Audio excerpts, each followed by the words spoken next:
मामाच्या मुलीसोबत मज्जा. नमस्कार मित्रांनो, मी आहे सायली आणि ही कहाणी आहे विशालची. माझ्या भावाचे लग्न 15 तारखेला होते, म्हणून मी 5 तारखेलाच माझ्या गावी निघालो. तिथे माझ्या मावशीची मुलगी साक्षी आधीच आली होती. साक्षीला मी खूप दिवसांनी पाहिले होते. ती एकदम भरलेली होती आणि काट्यासारखी झाली होती. साक्षी माझ्यापेक्षा फक्त 1 वर्षाने लहान असल्याने आम्ही व्हॉट्सॲपवर खूप गप्पा मारायचो. मी त्याच्याशी ज्या काही गप्पा मारायचो त्या फॅमिली ग्रुपवर असल्या तरी. त्या दिवशी मी दुपारच्या बसच्या प्रवासाने खूप दमलो होतो, म्हणून घरी आल्यावर आधी आराम करायला लागलो. संध्याकाळी सर्वांनी एकत्र मजा केली आणि मी साक्षीशी प्रामाणिकपणे संभाषण केले. ती माझ्याशी माझ्या मैत्रिणीबद्दल बोलू लागली. मी तिला म्हणालो की माझी कोणी मैत्रीण नाही. मी या सर्व वर्तुळात येत नाही. ती मस्करी करत राहिली. काही वेळातच ती माझ्याशी खूप आरामदायक झाली आणि मलाही तिची खूप मैत्रीपूर्ण बोलण्याची पद्धत वाटू लागली. संभाषणादरम्यान तिने माझ्याशी असे काहीतरी करण्यास सुरुवात केली ज्यामुळे मला गरम होऊ लागले. एकदा मी तिला दूर राहण्यासही सांगितले होते. मला काही झाले तर तू सहन करू शकणार नाहीस. ती हसायला लागली आणि म्हणाली, तुमच्याकडे काय काटे आहेत जे मला सहन होणार नाही. तिचे बोलणे ऐकून मी तिला म्हणालो, तू काय बोलत आहेस हे तुला माहीत आहे का? ती हसायला लागली आणि म्हणाली, बास्टर्ड, तू खूप उडतोस. मी असे काही बोललो नाही की मला पुन्हा आठवावे लागेल. मी म्हणालो, बरं पुन्हा एकदा तेच बोलून पहा का? ती म्हणाली, मी काय बोलू? मी म्हणालो, तू ज्या गोष्टीबद्दल सांगितले होते तेच आता तुला सहन करावे लागेल. ती म्हणाली, हो हो, त्यात मी काय चुकीचे बोलले? मी ते पुन्हा सांगतो.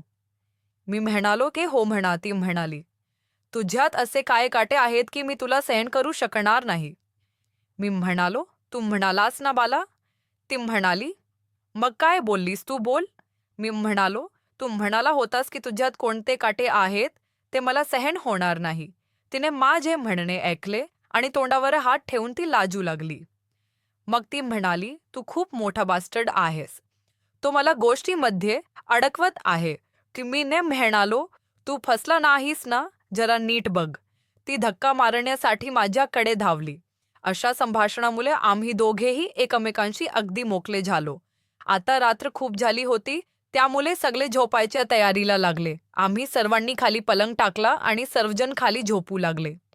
मी कूलर समोर झोपायला हवं असा हट्ट करू लागलो, म्हणून साक्षी आणि मी दोघी शेजारी झोपलो. रात्री 12:30च्या सुमारास मला वाटले की ती झोपी गेली आहे, म्हणून मी तिच्यासोबत लैंगिक क्रिया करू लागलो. मी तिच्या कुर्त्याच्या वरून तिचे बुब्स दाबू लागलो. मला जरा भीती कमी वाटत होती, कारण माझ्या आणि साक्षीमध्ये खूप मोकळे बोलणे झाले होते. त्यामुळे साक्षी आवाज करणार नाही हे नक्की होते. मी तिचे बुब्स चोलत राहिलो. मी तिला 2-3 वेळा हाक मारली, पण ती काही बोलली नाही. तेव्हा मी आरामात तिचे स्तन चोलत राहिलो. थोडा वेळ तिचे बुब्स चोळल्यानंतर ती मला हलू आवाजात म्हणाली, तुला झोप का येत नाही आहे? मी म्हणालो, मला झोप येत असते तर मी तुझ्याशी का गडबड केली असती. असे बोलून मी तिच्या शर्टवर केला आणि तिच्या रसाल स्तनांना मसाज करू लागलो. त्यामुळे त्यांचा श्वासोच्छवास वेगवान झाला. थोडा फेल बुब्स चोळल्यानंतर तिच्यावर चढलो आणि थोडे दूध पिऊ लागलो. ती पण आनंदाने मला दूध प्यायला देत होती. थोड्या वेळाने मी साक्षीच्या सलवार वरून तिच्या पुच्छीला टेकायला सुरुवात केली, ज्याचा तिने विरोध केला नाही. आज काम पूर्ण होईल याचा मला आनंद आहे. मग मी तिच्या सलवारच्या नाडा उघडू लागलो तर तिने तो बंद केला. ती म्हणाली, हा दुसऱ्याचा भरवसा आहे. मी पण थांबलो. ही वहिनी अजून कुमारी पुच्छी घेऊन फिरत असेल असे मला वाटले नव्हते. मी तिच्या बोलण्याचा अर्थ घेतला होता की ती अजून शोधलेली नाही असा विचार करून मी तिची सलवार काढली नाही आणि मुठ मारायला सुरुवात केली. मुठ मारून मी माझा माल साक्षीच्या पोटावर सोडला आणि मी तिला किस करू लागलो. मी तिच्या गालावर खूप किस केले. सुमारे 5 मिनिटे तिच्या गालावर चुंबन घेतल्यानंतर मी तिच्या मानेवर चुंबन करू लागलो. मग तिच्या कपालावर आणि हळूहळू तिच्या स्तनांवर आलो. आता मी भुकेल्या मुलाप्रमाणे त्याच्या आईला पिऊ लागलो. दूध चोखण्याबरोबरच मी तिच्या निप्पलला 1-2 वेळा चावलं.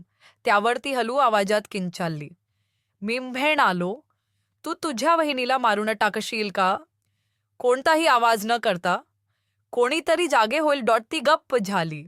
बहिणीचे दूध पिऊन तो तिच्या अंगावर पडून झोपू लागला. सुमारे 10 मिनिटांनी ती म्हणाला, प्लीज प्रदीप, आता ते शक्य नाही. तू आत टाक. मी म्हणालो, नाही यार, तू अजून कुमारी आहेस. तू रडू लागशील आणि तुझ्या किंकाल्या निघतील. ती म्हणाली, काही होणार नाही, मला आधी चोदले गेले आहे. हे ऐकून मला आश्चर्य वाटले. तो म्हणाला, मी म्हणालो होतो की मी कोणाच्या तरी विश्वास आहे. म्हणजे माझा एक बॉयफ्रेंड आहे. मी विचारले, किती वेळा केले आहेस त्याच्यासोबत? ती म्हणाली, मी एकदाच आत घेतले आहे. मी म्हणालो, मला काटे आहेत, ते सहन करू शकणार नाही. ती हसायला लागली आणि म्हणाली, नीट बघ. आता मी माझी पंट काढली आणि बाजूला ठेवली आणि माझ्या अंडरवेअरमध्ये राहिलो. त्यानंतर मी तिला पुन्हा म्हणालो, पुन्हा एकदा विचार कर, रडू नकोस. मी तुझ्या भोकाला हात लावला तर तू ओरडू लागशील. ती म्हणाली, मी असं रडणार नाही आहे, तुझ्याम बरोबर आहे. मी म्हणालो, पेज. ती म्हणाली, ना ठीक आहे. मी म्हणालो, सलवार काढ. ती म्हणाली, तूच काढ.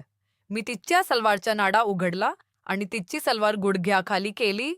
आता ती माझ्या समोर फक्त पेंटीमध्ये उरली होती. मी पाहिले की मास्टरचे साहित्य माझ्या समोर उघडे पडले होते. माझ्या तोंडून हलक्या आवाजात बाहेर पडले, अरे हो, तू खूप अप्रतिम आहेस मित्रा. यावर ती लाजली आणि दोन्ही हातांनी चेहरा झाकायला लागली. मी तिच्या पंटीवर माझे तोंड फिरवले आणि एखाद्या वेड्या कुत्र्याप्रमाणे पेंटीच्या वरून तिची गांड चाटू लागली.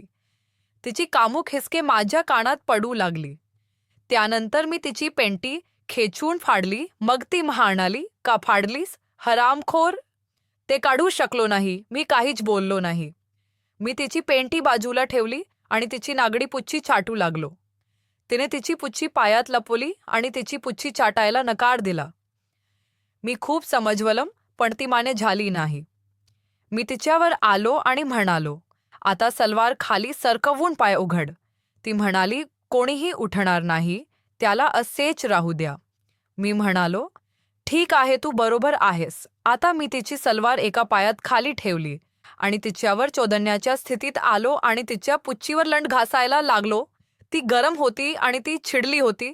तिच्या पुच्छीवर कोंबड्याचा सुपारा जाणवताच ती एक उसासा टाकत म्हणाली, तू बदमाश, पटकन टाक. भाई छोड, आता मला सहन होत नाहीये. मी म्हणालो, पुन्हा एकदा विचार करा. तर तो म्हणाला, भोसडी के ज्ञान ना पेल, लंड पेल माके लुडे. तू पटकन लंड आत टाक, काय होईल ते दिसेल. मी तिच्या पुच्छीमध्ये लंड घालू लागलो. मग लंड पुच्छीच्या बाजूला सरकला. आता तिने माझ्या 6.5 इंच लंड हातात घेतला. लंड हातात घेताच ती म्हणाली, तुझी भाभी खूप मोठी आहे. मी हो म्हणालो आणि त्यात काटेही आहेत. पण तुला काही होणार नाही. तिने माझ्या छातीवर थाप मारायला सुरुवात केली. आता मला पण पेल्ट दे. तो फुटला तरी आता पूर्ण खाईन. मी म्हणालो, अरे काही होणार नाही माझ्या प्रेम, फक्त तुझ्या पुच्छीमध्ये सेट करा. त्याने तिच्या पुच्छीवर लंड घातला. कोंबडा पुच्छीवर आदलताच मी ढकलले आणि दाबले. ओठ चावून ती वेदना सहन करू लागली आणि खालून तिची गांड हलवू लागली. कोंबडा काढण्याचा तिचा प्रयत्न होता, पण मी तिची कंबर घट्ट पकडून ठेवली. त्यामुळे ती हलूही शकली नाही आणि रडू लागली. मी तिथेच थांबलो. थोड्या वेळाने जेव्हा ती नॉर्मल झाली तेव्हा तिने तिची कंबर थोडी वर खाली हलवायला सुरुवात केली. मी अजून एक जोरात धक्का दिला. त्यामुळे माझ्या 7 इंच लंड तिच्या पुच्छीत गेला. तिला वेदना होत होत्या आणि तिने ओरडण्याचा प्रयत्न केला, पण माझा हात तिच्या तोंडावर असल्यामुळे ती करू शकली नाही.